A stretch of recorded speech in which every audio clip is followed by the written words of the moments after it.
संविदा नर्सिंग कर्मचारी दीपक, जिन्होंने कुछ दिन पहले ही उन्होंने आत्महत्या कर ली थी और आज उनकी वाइफ ने भी ऐसा ही कुछ कदम उठाने की कोशिश की है। क्या कुछ इसके पीछे पूरा मामला है, क्यों वो इतनी परेशान है, उन्हीं से जानेंगे। क्योंकि इस वक्त हम एसएमएस हॉस्पिटल में मौजूद हैं, वहाँ पर उनकी हालत भी बिगड़ी हुई दिख रही है। उनके परिजन, उनके साथ जो स्टाफ है उनका, वो हमारे साथ मौजूद है। उनसे हम जानेंगे कि क्या कुछ हुआ है। मैम, क्या कुछ उनके साथ हुआ है?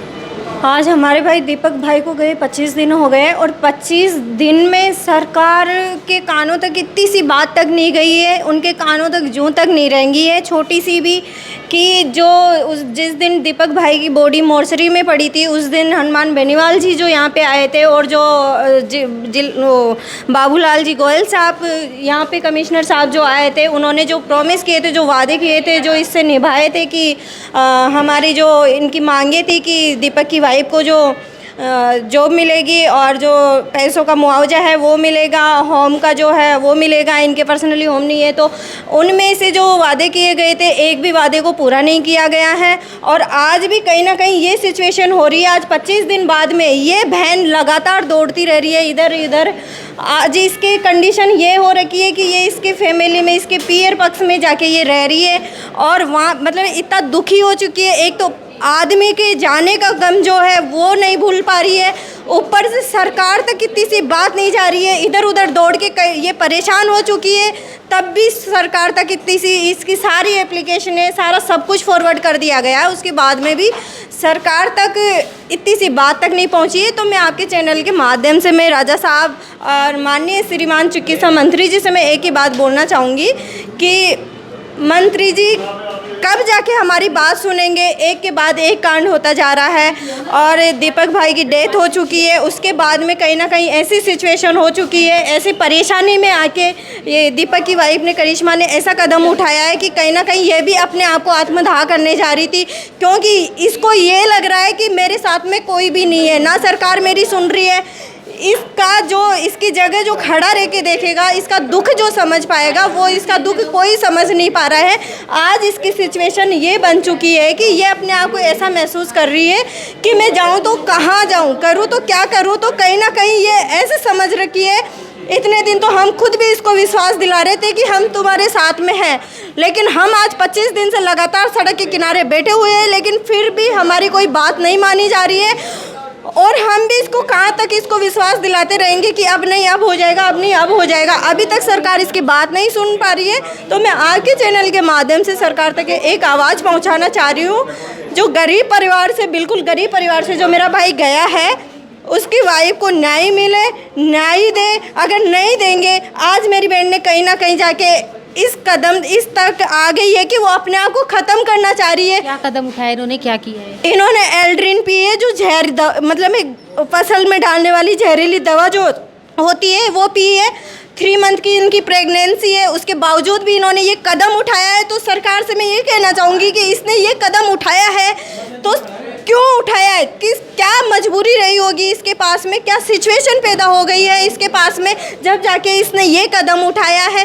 क्योंकि इसके अलावा कोई ऑप्शन नहीं दिखता है। कहीं ना कहीं ये ऑप्शन मुझे भी लगने लगा है कि अब मेरे को भी यही कदम उठाना चाहिए, क्योंकि सरकार हमारी बात सुनने के लिए तैयार नहीं है, हमारी बात मानने के लिए तैयार नहीं है और हमारे पास कोई ऑप्शन नहीं बचता है इसके अलावा। तो हम सारे यही कदम उठाएंगे। अब क्या करेंगे, जब नर्सेज, हम एक अस्पताल की रीढ़ की हड्डी जो होती है नर्सेज, वो नर्सेज जो दुनिया को बचाती है, जो मरे हुए इंसान आते हैं उनको भी जिंदा करने की वो ताकत रखती है, वो नर्सेज की ये सिचुएशन हो रखी है कि वो भी कहीं ना कहीं अपने आप को आत्मदाह करने के लिए, अपने आप को ख़त्म करने के लिए प्रिपेयर कर रही है अपने आप को। तो मैं सरकार से कहना चाहूँगी कि वो क्यों नहीं सुन पा रही है हमारी बात को, और ये बात सरकार तक नहीं पहुँच रही है। तो क्यों नहीं पहुँच रही है, क्यों नहीं सरकार एक्शन ले रही है? क्या सरकार ये चाहती है, अगर सरकार ये चाहती है कि नहीं, मुझे तो सारे नर्सेज, हम भी उन्हीं नर्सेज में से एक नर्सेज है जो रात दिन यहाँ पे सेवाएं दिए। कोरोना काल में जिस टाइम पे परिवार में एक पिता अपने बेटे को, औलाद को नहीं टच कर सकता था, एक हस्बैंड अपनी वाइफ को नहीं टच कर सकता था, यहाँ तक कि एक बाप बेटे को भी इतनी दूरियां बन गई थी कि वो एक दूसरे को देखना तक भी पसंद नहीं कर सकते थे, वो टच तो दूर की बात है। उस टाइम में हमने सरकार का इतना साथ दिया है, कंधे से कंधे मिला के साथ दिया है, और आज हमें उसका परिणाम क्या भुगतना पड़ रहा है, हमारी जानें गंवानी पड़ रही है। उसके बाद में भी सरकार तक कोई जू तक नहीं रेंग रही है, कुछ मतलब ही नहीं है। तो अगर सरकार यही चाहती है तो हम सिर्फ 5 दिन की मोहलत देंगे। 5 दिन बाद में हम जितने भी संविदा कर्मी हटे हुए हैं, राज्यपाल जी को हमारी तरफ से स्वेच्छा मृत्यु का हम लेटर भेजेंगे, और हम सब स्वेच्छा मृत्यु के लिए उनसे डिमांड करेंगे कि हमारे को स्वेच्छा मृत्यु दे दो। इससे अच्छा होएगा, कम से कम हम ऊपर जाके, तो हमें उससे तो अच्छा है कि हम ऊपर चले जाएंगे। अच्छा, अभी इनकी ये हालत है तो इनका खर्चा कौन उठा रहा है अभी?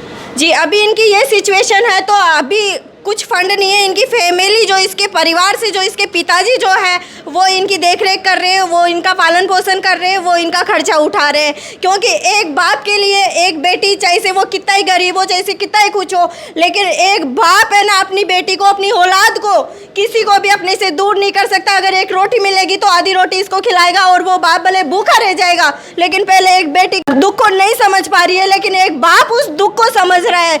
एक बाप सरकार के जैसे नहीं मुकर सकता है, और वही बाप इसका पालन पोषण कर रहा है। अच्छा, पहले आपने धरना प्रदर्शन किया था तो सरकार ने वादा किया था कि मुआवजा मिलेगा, इन्हें नौकरी मिलेगी, तो क्या सरकार अभी तक कुछ भी नहीं किया है? नहीं, अभी तक तो एक भी डिमांड जो है, एक भी, उन्होंने 3 वादे पूरे किए थे कि करिश्मा को, जो दीपक की वाइफ, जो हमारा भाई जो गया है, उसकी वाइफ को जो जॉब देंगे, ना तो उनको ये जॉब दिया गया है अभी, और जो 1 लाख रुपए की जो इसका मुआवजा राशि थी ना वो दी गई है, और जितने भी संविदा कर्मी हटे हुए थे उनकी सेवा बहाली हो ना वो की गई है। हमसे 3 वादे किए गए थे, तीनों वादों में से एक भी वादा पूरा नहीं किया गया है। अच्छा, पिछले 25 दिनों से आपका धरना चल रहा है, तो किसी कोई सरकार का आदमी कोई आया है आपके पास, प्रशासन वगैरह? नहीं, अभी हमारा 25 दिन हमें बैठे हुए हो गए हैं, लेकिन सरकार में से एक भी आदमी ऐसा नहीं है जो कि वो हमारी बात सुनने के लिए तैयार हो, या फिर हमारे से बात करने के लिए यहाँ पे आया हो। एक सिंगल बंदा भी सरकार में से हमारी तरफ नहीं आया है, नहीं हुई है। आगे आप क्या करेंगे अब, क्योंकि इनकी भी हालत अभी देखने के लिए बहुत सीरियस कंडीशन इनकी है, तो अभी इनके आप देख सकते हैं बहुत ज़्यादा सीरियस कंडीशन हो रखी है। हो सके तो वेंटी पे भी लेना पड़ सकता है। सिचुएशन ये जा रही है, बीपी फॉल हो रहा है, सारा सैचुरेशन डाउन हो रहा है।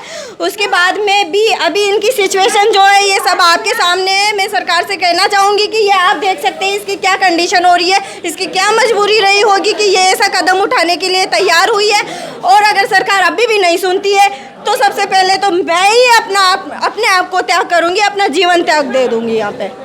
जैसा कि आप देख सकते हैं कि यहाँ पे जो करिश्मा है, उन्होंने, आप कुछ कहना चाहती हैं? हाँ, अगर नहीं सुनती है तो हम सब 5 दिन की मोहलत सरकार को दे रहे हैं। 5 दिन में इच्छा मृत्यु के लिए हम राज्यपाल जी को भेजेंगे। नहीं मानते तो सबसे पहले मैं कल से भूख हड़ताल पे मैं बैठूंगी, और नहीं मानते, अगर नहीं सरकार सुनती है, नहीं कुछ करती है, तो उसके बाद में मैं भी अपने प्राणों की आहुति लगा दूंगी। यही मेडिकल कॉलेज गेट नंबर 3 पे, यहीं पे आहुति लगाऊंगी सरकार के सामने। देख सकते हैं आप कि नर्सिंग कर्मचारी जो है उनमें कितना गुस्सा है देखने को मिल रहा है। यहाँ पे जो करिश्मा है उसकी हालत भी गंभीर है, उनकी देखने को मिल रही है। इन्होंने कहा है कि इसकी हालत बहुत गंभीर है, इन्हें वेंटिलेटर पर भी लेकर जाया जा सकता है, क्योंकि इन्होंने इतनी परेशान हो गई थी कि इन्होंने ये रास्ता अपनाया कि इन्हें अपना जो है आत्म दे देना चाहिए, इन्हें अपना अंतिम कर देना चाहिए, अपनी जान ले लेनी चाहिए। इतनी परेशान हो गई थी। और सारे नर्सिंग कर्मचारी जो करिश्मा के साथ है और वो लगातार मांग कर रहे हैं कि सरकार उनकी मांगों को माने, करिश्मा को न्याय ज़रूर दिलाए। अब देखने वाली बात होगी कि सरकार क्या करिश्मा को न्याय दिलवा पाती है। और ऐसी ही अपडेट्स के लिए बने रहिए आपके अपने चैनल तक खटक के साथ।